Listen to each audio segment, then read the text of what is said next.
আসসালামু আলাইকুম গাইজ। আশা করি সবাই ভালো আছো। আলহামদুলিল্লাহ আমি অনেক ভালো আছি। তো আজকে তোমাদের সামনে একটা গুরুত্বপূর্ণ টপিক নিয়ে হাজির হয়েছি। সেটা হচ্ছে যে ইউনিভার্সিটি অ্যাডমিশনের ক্ষেত্রে তুমি যখন কোনো একটা কোচিংয়ে এক্সাম দিতে যাবে, তখন সেই এক্সামটা কিভাবে আরও বেশি ইফেক্টিভ ওয়েতে তুমি দিতে পারো এবং সেই এক্সামের মিস্টেকগুলো থেকে শিক্ষা নিয়ে পরে যেন সেই মিস্টেকগুলো আর না হয় সেদিকে খেয়াল রাখতে পারো। সেটা নিয়েই মূলত আজকে আলোচনা করে রাখি, অফলাইন এক্সাম দেওয়া কেন গুরুত্বপূর্ণ। মনে করো তুমি বাসার থেকে বেশ কিছু সহজ কোশ্চেন পড়ে গেছো, যেই কোশ্চেনগুলো তুমি চোখে দেখা মাত্রই অ্যান্সার করে আসতে পারবা। কিন্তু তুমি যখন তোমার ম্যাথ ফিজিক্স সব কিছু দাগায় আসতে যে এবং ম্যাথমেটিক্যাল টার্মগুলো সলভ করতে যে একটা পর্যায়ে দেখলে যখন তোমার 2 থেকে 3 মিনিট টাইম আছে, তখন তুমি তাড়াতাড়ি দাগাতে যে সেই জানা উত্তরটাই ভুল করে আসতেছো।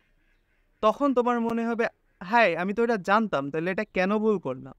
আসলে দোষটা তোমার না, দোষটা হচ্ছে তুমি সবসময় এক্সাম দিয়ে থাকো না, যার ফলে এক্সাম হলে যে ইজি জিনিস তুমি ভুল করে আসো। এইটা হচ্ছে তোমার সবথেকে বড় মিস্টেক। আর অ্যাডমিশন টাইমের পরে যে তুমি এইটা রিয়েলাইজ করতে পারবা যে এক্সাম না দিয়ে তুমি কত বড় ভুল করেছো। এখন তোমার কোয়েশ্চেন থাকতে পারে, তাহলে কি ভাইয়া প্রত্যেক দিন এক্সাম দিতে হবে? আসলে ব্যাপারটা তা না। তোমাকে মোটেও প্রত্যেক দিন এক্সাম দিতে হবে না। তুমি যদি সপ্তাহে 3 দিন এক্সাম দিতে পারো, তাহলেই এনাফ। আর যদি তোমার মনে হয় যে না, প্রত্যেকদিন এক্সাম দিলে ভালো হবে, আমি টপার হতে চাই, টপার লিস্টে আমার নাম রাখতে চাই, তাহলে অবভিয়াসলি তোমাকে প্রত্যেক দিনই এক্সাম দিতে হবে। অফলাইন তো মাস্ট, অফলাইনে তো তুমি এক্সাম দিবাই, এই ক্ষেত্রে কোনো মাফ নাই।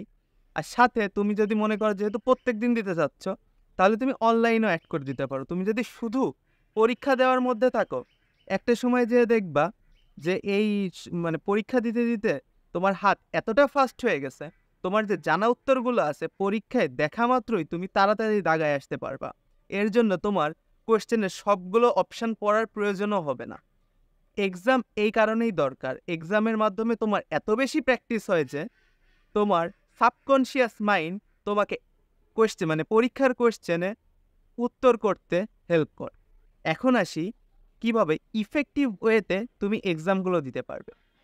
কোচিংয়ের এক্সামগুলো সাধারণত এমন হয় যে তোমাকে প্রিভিয়াস ডেতে কোচিংয়ে যেই চ্যাপ্টারটা পড়ানো হয়েছে, যেই সাবজেক্টের যেই চ্যাপ্টারটা পড়ানো হয়েছে, পরের দিন সকালবেলা বা যেই টাইমে তুমি যাও শুরুতেই তোমাকে ওই চ্যাপ্টারের উপরে বা ওই টপিকের উপরে একটা এক্সাম নেওয়া হয়। সেটা 20 মার্ক হতে পারে, 25 মার্ক হতে পারে। অ্যাডমিশন কোচিংগুলো সাধারণত এইটাই করে। এখন দেখো, তুমি আগের দিনের পড়া তো নিশ্চয়ই পড়ছো, কারণ না পড়ে তো আর তুমি আশা করতে পারো না যে তুমি একটা পাবলিক ভার্সিটিতে চান্স পাবা। তো যেহেতু তুমি পড়ছো, নেক্সট দিন এসে এক্সাম দিলে। এখন তুমি কি করবা, এক্সামে 25টার মধ্যে তুমি পরপর দাগাতে দাগাতে যাবা। একটা জিনিস মাথায় রাখবা, যেই জিনিসগুলো চোখে দেখার সাথে সাথে উত্তর করা যাচ্ছে, সেই জিনিসগুলো তুমি পরপর দাগাতে থাকবা।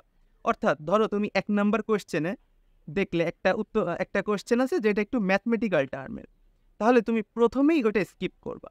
আমি ধরে নিলাম তুমি এটা খুব সুন্দরভাবে পারবা, তুমি ওইটা যদি একটু চেষ্টা করো তাহলে খুব সুন্দরভাবে ওইটা অ্যান্সার করতে পারবা। কিন্তু সমস্যা হচ্ছে একটাই, ওইটাই পরিপূর্ণভাবে 1 মিনিট টাইম লাগে। তুমি ওই কাজটা করতে যাবা না, তুমি কি করবা, ওইটা করবা, অবশ্যই করবা, কিন্তু এখন না, একটু পর। দেন 1 নাম্বার কোয়েশ্চেন স্কিপ করে তুমি 2-এ গেলে, 2-এ দেখলে একটা মুখস্থ টাইপের কোয়েশ্চেন দেওয়া আছে, তখন তুমি কি করবা, সিম্পলি মুখস্থ উত্তরটা দাগিয়ে ফেলবা যদি তোমার জানা থাকে। আবার আন্দাজে দাগাতে যেও না, প্রথমেই আন্দাজে দাগানো এটা মোটেও উচিত না। এরপরে তুমি দেখলে 3 নাম্বার কোয়েশ্চেনটা, 3 নাম্বার কোয়েশ্চেনে আছে ধরো সেম ভাবে একটা মুখস্থ উত্তর আছে যেটা তুমি একবারে দাগাই দিতে পারবা, সেটাও দাগাইলা। এইভাবে 1 থেকে 25 পর্যন্ত যেই যেই জিনিসগুলো তোমার একেবারে মুখস্থ, সেগুলো দিয়ে দিবা। এরকমভাবে দেখবা 10 থেকে 11টা তোমার মোটামুটি মুখস্থ উত্তরই তুমি দাগিয়ে আসতে পারছো। এটা একটা বেনিফিট। মাত্র 4 মিনিটের মধ্যে, 4 মিনিট তো মেলা সময় বলে ফেললাম, সাধারণত মুখস্থ উত্তরগুলো তোমার 2 থেকে 3 মিনিটেই কাভার করে দেওয়া যায়। 10টা এমসিকিউ দেওয়া এমন কোনো কঠিন বিষয় না। আমি ধরে নিলাম তোমার 4 মিনিটই লাগলো। এখন তুমি 4 মিনিটে 10টা এমসিকিউ ইজিলি মার্ক করে আসতে পারছো, তাহলে একটা পার্ট ডান। এরপরে আবার তুমি সেই 1 নাম্বার প্রশ্নে ফেরত যাবা। এইবার তোমার কাছে 2টা অপশান থাকবে হাতে। একটা অপশান থাকবে বড় বড় ম্যাথমেটিক্যাল টার্ম, এবং দ্বিতীয় অপশান থাকবে যেগুলো শর্টকাটে সুন্দরভাবে করে আসা যায়, 20 থেকে 25 সেকেন্ড টাইম লাগে সেইগুলো। তাহলে তুমি ধরো ১ নম্বরে গেলে, ১ নম্বরে দেখলে একটা বড় সাইজের ম্যাথ আছে, যেটা তুমি পারবা ঠিকই, কিন্তু করতে গেলে ১ থেকে ১.৫ মিনিট টাইম লাগবে। ভাই করবো ঠিক আছে, কিন্তু এখন না। তুই একটু ১ নাম্বার ভাই তুই একটু সাইডে থাক, আমি একটু ওই দিক থেকে করে আসি, দেখি অন্যগুলো হয় কিনা। এবার তুমি ২-৩ তো মুখস্থ জানোই। ৪ নাম্বারে যেয়ে দেখলে যে হ্যাঁ, একটা শর্টকাট ট্রিক ইউজ করে ডিরেক্টলি করার একটা অপশন রয়েছে আমার হাতে। তখনই ফটাফট ২০ থেকে ২৫ সেকেন্ডের ভিতর ওই যে ৪ নাম্বার প্রশ্ন যেটা শর্টকাট ট্রিকের মাধ্যমে সলভ করা যায়, সেটা তুমি ১ নিমিষে করে আসলে। তাহলে ৪ শেষ। ৫এও দেখলে ওভাবে শর্টকাটে করা যায়, ৫ও করলে। এইভাবে ১ থেকে ২৫ এর মধ্যে যেইগুলো শর্টকাট মেথডের মাধ্যমে বা খুবই কম সময়ের মাধ্যমে একটা সূত্র পাতায় কুইক অ্যান্সার করা যায়, এই টাইপের কাজ করার মাধ্যমে যদি তুমি দেখো যে সলভ হয়ে যাচ্ছে, সেইগুলো তোমার ২য় স্টেপে করবা। তাহলে আমি কি বললাম? ১ম স্টেপে কি করবা? যেগুলো মুখস্থ উত্তর সেগুলো ১ নিমিষে দাগায় আসবা। ২য় স্টেপে কি করবা? যেগুলো জানো তুমি যে হ্যাঁ, এগুলো তো শর্টকাটে সলভ করে দেওয়া যায়, তাহলে তুমি কি করবা? শর্টকাটে ওইগুলো সলভ করে দিবা। আর থার্ড স্টেপে যেয়ে কি করবা? প্রথমে দেখবা তোমার ঘড়িতে কতটুকু সময় আছে। যদি দেখো হ্যাঁ, বেশ ভালো টাইমই আছে, তাহলে তুমি পর্যায়ক্রমে ওই যেগুলো গোল দিয়ে রাখছিলা যে এগুলো একটু লাস্টের দিকে করব, সেইগুলো পর্যায়ক্রমে সলভ করতে থাকবা। যদি দেখো যে বেঁধে যাচ্ছে, মেলা বড় হয়ে যাচ্ছে, তাহলে ওইখানে স্কিপ। তুমি একটা জিনিস মাথায় রাখবা, অ্যাডমিশনে তোমার ১০০ পাওয়ার প্রয়োজন হয় না। ১০০ যারা পায় তারা তো একেবারে টপ লেভেলের ইউনিক জিনিস, তাদের সাথে তোমার নিজের তুলনা এখন করার দরকার নেই। এখন আগে তোমার একটা সিট দরকার ভার্সিটিতে। তাই তোমাকে যেটা করতে হবে, তোমাকে 100% অ্যান্সার করার চেষ্টা করার দরকার নেই, বরং তুমি একটা কাজ করতে পারো, ওইটা স্কিপ করো, দেন তুমি পরের একটাই ম্যাথে যাও। এইভাবে করতে করতে তোমার ধরো ৫টা ওরকম বড় ম্যাথ ছিল বা ৬টা বড় ম্যাথ ছিল, ওর মধ্যে তুমি দেখবা ৩টা থেকে ৪টা তুমি ইজিলি পারতেছ। আর ২টা এমন কোয়েশ্চেন থাকবে যে তুমি কেন, যেই স্যার কোয়েশ্চেন করছে সেও ওই ১ মিনিটের মধ্যে ওইটা সলভ করতে পারবে না। সে ওইটা ইচ্ছা করেই দিছে তোমার জন্য, যাতে তুমি ওইটা করতে যে আটকায় যাও, আর তোমার আশেপাশে যেসব বন্ধু-বান্ধব আছে তারা ওইটাকে স্কিপ করে নিজেদেরকে আগিয়ে নিয়ে যায়।